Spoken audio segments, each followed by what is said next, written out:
Good afternoon, seventh graders. It's me, Mr. Stark. I'm here with some potato osmosis lab data that I want to share with you and go over, and so you can kind of compare it to yours and see how your results compare to mine. They're not going to be exactly the same, but that's okay. We'll get through this together. I talked to some students. There's been some confusion about this, so I want to take the time to put a screencast out there about what you need to do and how to interpret that. So here we are. So what we did is we took our potatoes and we wedged them up and we measured them first. So we had to take an initial measurement of the potatoes before we put them in the solutions of water and salt water, and then we put them in the solution of salt water, and then we monitored monitored through measurement what kind of changes the potatoes went through, whether they increased in length or decreased in length for the experiment. So let's take a look at the first grouping of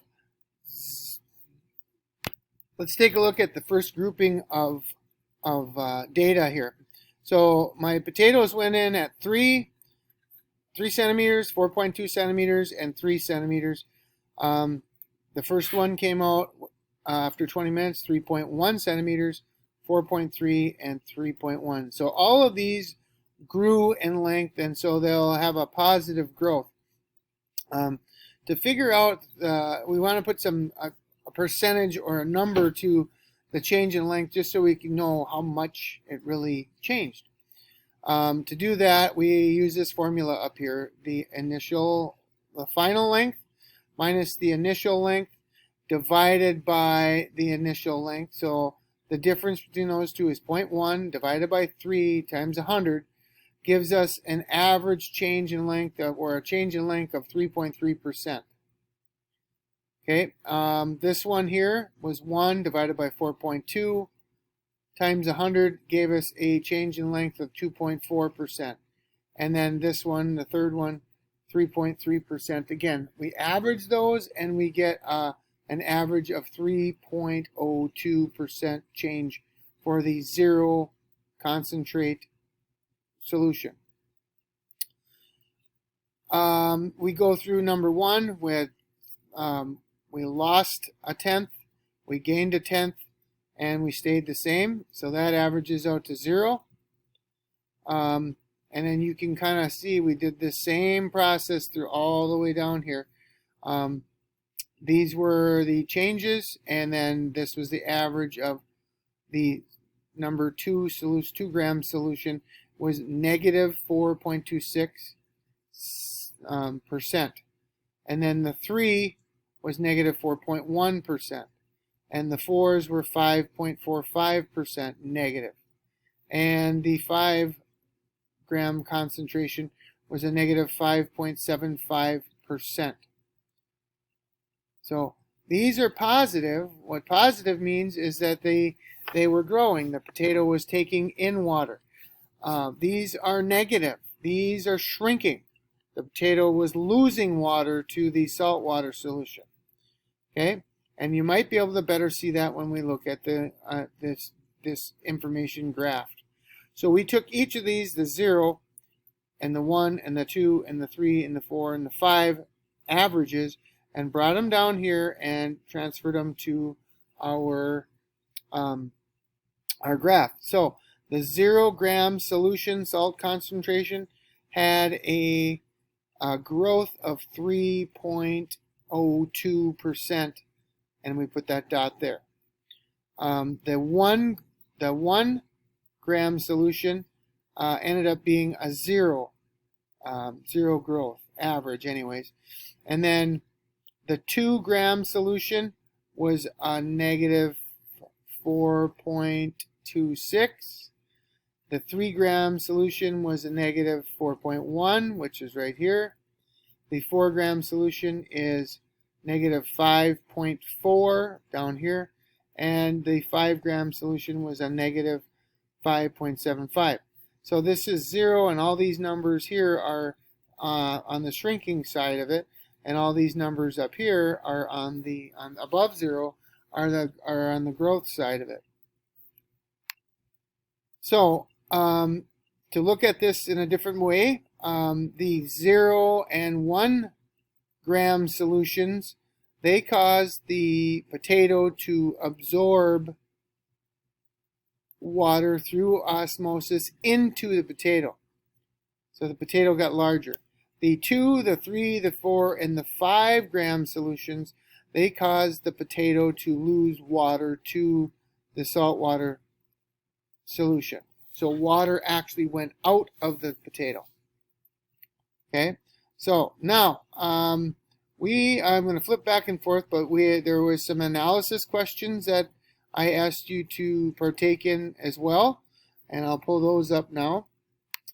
The first question was, according to your data collected during the potato lab, which salt concentrations cause the potato to grow? Back to our data. The 0 and the 1 gram concentration caused the potato to grow. Question number 2 was, according to your data during the potato lab, which salt concentration caused the potato to shrink? Back to our data. The 2, the 3, and the 4, and the 5 concentrations are all below 0. So these cause the potato to shrink. So shrinkage was solution 2, 3, 4, and 5. Back to the questions. What is osmosis? Osmosis is the movement of molecules from a greater concentration to a lesser concentration over a semi-permeable membrane. How is osmosis working in the potato? Well, depending on what concentration the potatoes were in, it caused water to either go in or out of the potato. So things that were more closely to tap water, the water moved into the potato, and the potatoes that were in the more concentrated salt solution, water was leaving the potato and going into the saltwater solution, trying to create a balance. Number 4, for each of the concentrations of salt water, determine what direction water was flowing. So for the 0 gram concentration, it was flowing into the potato. In the 1 gram solution, into the potato. The 2, the 3, the 4, and the 5 gram solution, it's flowing out of the potato. 2, 3, 4, and 5 are all going to be out of the potato.